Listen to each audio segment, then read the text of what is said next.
के कार्यक्रम की अध्यक्षता करें अध्यक्ष महोदय, आज यहाँ पर उपस्थित इस पंचायत में हमारे संयुक्त मोर्चा जो दिल्ली की लड़ाई फतेह करके सब लोग आए थे, आपको उन लोगों ने भी समर्थन दिया है। उस संयुक्त मोर्चा में 500 से ज़्यादा संगठन शामिल हैं और जो हमारे द्वारा एक तो संयुक्त मोर्चा भारत बनाया गया था, उसमें भी लगभग और छोटे बड़े 70 संगठन शामिल हुए हैं। मैंने एक व्यक्ति से अभी तक पंचायत के लिए नहीं कहा, क्योंकि आप लोग उस दिन आ गए थे तो पता था कि फला दिन को कार्यक्रम है। तो आदरणीय मुकुट सिंह जी यहाँ पर उपस्थित हुए हैं, उनकी टीम है, भारत सिंह जी हैं, प्रवीण सिंह जी हैं, हमारी छोटी बेटिया बहन प्रियांशी जी हैं, यहाँ पर आई हैं आप लोगों को समर्थन देने के लिए। हम आप सभी का हार्दिक स्वागत, वंदन, अभिनंदन करते हैं। आज लगभग चौथा या पांचवा छोटा बड़ा कार्यक्रम है और हर बार यहाँ का एसडीएम बदमाशी करता है और बताता हमारे पास टाइम नहीं है, लेकिन आज हम मन बना के आए हैं क्योंकि मेरी रणनीति का हिस्सा भी है। मेरा ज्ञापन डीएम साहब के यहाँ भी रिसीव है, तहसील में भी रिसीव है, एससीपी महोदय के यहाँ भी रिसीव है और एसएचओ महोदय के यहाँ भी रिसीव है और एलआईओ को सभी लोगों को जानकारी है। आज वो कहीं व्यस्त हो, कुछ भी कर रहे हो, मेरे बोलने तक, जब तक मैं बोल रहा हूं तब तक नहीं आएंगे तो हम लोग यहां से इस रास्ते से चल के सड़क सीधे सरोजनीनगर तहसील पहुंचेंगे। आज कोई समझौता नहीं होगा। अगर किसी को डर लग रहा हो, किसी को दिक्कत महसूस हो रही है, पीछे के रास्ते से आप लोग गांव जा सकते हो, हमारी बहनें काफी हैं। हमारे सौरभ भाई कह रहे थे भीड़ की बात, मैंने आपसे कहा था कि भीड़ की चिंता आप मत करिए। जिस दिन मुझे लगेगा कि लड़ाई अंतिम दौर में पहुंच गई है यहाँ पर, या उससे पहले प्रशासन बदमाशी करने का काम करेगा, तो पूरे संयुक्त किसान मोर्चे के नेताओं को और कम से कम 50,000 की संख्या में किसानों को यहाँ पर आपके समर्थन में इकट्ठा करने की भी क्षमता हमारे लोग रखते हैं। और उसके लिए मुझे आप देख रहे हैं गाँव शहर की नहीं बातें।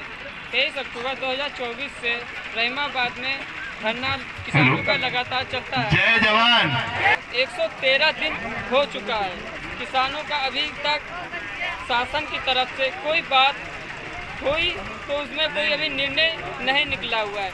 आज एसडीएम साहब को किसान मजदूर संगठन के जरिए जो है विज्ञापन दिया गया है, उसमें अभी कुछ बात होगी, क्या होता है उसमें पता करते हैं। आज एसडीएम साहब को विज्ञापन दिया गया था, उसमें क्या बातें थी? देखिए, 7 बिंदुओं का ज्ञापन जो हम पहले से देते चले आ रहे हैं वही हम दे रहे हैं, उसमें कोई नई मांग नहीं रखी है। और अभी तमाम पेपर हम लोगों ने निकाले हैं, कागज़ निकाले हैं यहाँ के, तो मुझे पूरी उम्मीद है हमारे वकीलों ने और तमाम सहयोगी साथियों ने मदद की है, इसलिए हम ये लड़ाई जीतेंगे। किसानों की ज़मीनों का उचित मुआवजा जो हम मांग कर रहे हैं 2013 एक्ट के आधार पर, वही हमको मिलेगा, तभी किसान ज़मीन देगा, नहीं तो किसान ज़मीन नहीं देगा किसी भी कीमत पर। यहाँ एयरपोर्ट तरफ से कई बाउंसर गुंडे किसानों के ऊपर आप लोग सब लोग खाना खाना शुरू करें। उसके बारे में आप क्या कहना चाहते हैं? नहीं, देखिए, पहले क्या हुआ नहीं पता, अब यहाँ पर ऐसा कुछ नहीं होगा। इतना मुझे आश्वासन दिया गया है अधिकारियों के द्वारा कि दोबारा बर्बरतापूर्वक यहाँ कुछ नहीं होगा, जो भी होगा विधि सम्मत होगा, कानून के दायरे में रहकर चीज़ें करी जाएंगी। गलत तरीके से कोई गुंडागर्दी करके कब्जा नहीं करता। इसी तरह अभी आप पहले तहसील गए हुए थे, वहाँ पर यही बात कही गई थी। उसके कुछ दिन बाद यहाँ पर बुलडोजर लेके कुछ एयरपोर्ट की तरफ से लोग आए हुए थे, महिलाओं के साथ छेड़छाड़ की हुई थी। नहीं, उसमें प्रशासन इन्वॉल्व नहीं था। यहाँ के जो एयरपोर्ट के कुछ ठेकेदार थे वो आए थे और उनको साफ प्रशासन के द्वारा मना कर दिया गया, जब तक कोई कोर्ट निर्णय नहीं करेगी तब तक यहाँ पर जमीनों पर कब्जा नहीं कर दिया जाएगा। उसी दिन बात हो गई थी हमारी, और यहाँ के हम अपनी महिलाओं को धन्यवाद देते हैं कि उन्होंने मुंहतोड़ उनको जवाब दिया और उनको पीट पाट के खेदने का भी काम किया था यहाँ के महिलाओं।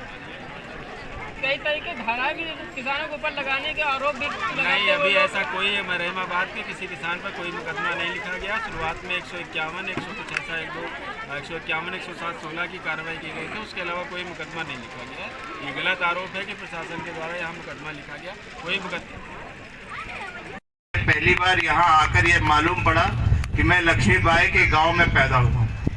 आज यहाँ मंच पे जितने भी वरिष्ठ लोग बैठे हैं उनको यहाँ पे लाने वाली हमारी महिलाओं की ताकत है। मैं इसमें सबसे आखिरी में जुड़ने वाला कार्यकर्ता हूँ। मुझे जानकर ये कह के बड़ा सम्मान मिलता है कि यहाँ महिलाओं की संख्या हमेशा पुरुषों से ज्यादा रहती है। ये एक बहुत बड़ी विडंबना है कि हमारा गांव इस चीज को समझ नहीं रहा है कि कितनी बड़ी विपत्ति हमारे सामने खड़ी है। अभी आप हमारी छोटी सी जमीन जाने का दर्द नहीं समझ रहे हैं। आप ये बात अपने दिमाग में बहुत सम्मान पूर्वक डाल लें कि आने वाले 2 सालों के अंदर जिस घरों में हम रह रहे हैं वो भी इस अडानी को दे दिए जाएंगे और आप इस चीज को रोक नहीं पाएंगे, क्योंकि अभी आप एक छोटी लड़ाई में जुड़ना नहीं चाहते। उस बड़ी लड़ाई में आप कभी खड़े नहीं हो पाएंगे जिस फोर्स और जिस ताकत के साथ वो लोग आपके ऊपर कब्जा करने के लिए आएंगे। मैं इस मंच पे खड़े होकर ये कोई भविष्यवाणी नहीं कर रहा हूँ। ये सारी चीजें प्रशासन और शासन को हो गई थी। 1500 हेक्टेयर जमीन और अडानी को दी जाएगी इस सरकार के द्वारा। आप लोग आज इस चीज को एक छोटा सा मुद्दा समझकर अपनी जिम्मेदारी से भाग रहे हैं, मगर एक बात याद रखिए, आपके वंशज, आपकी आने वाली पीढ़ियां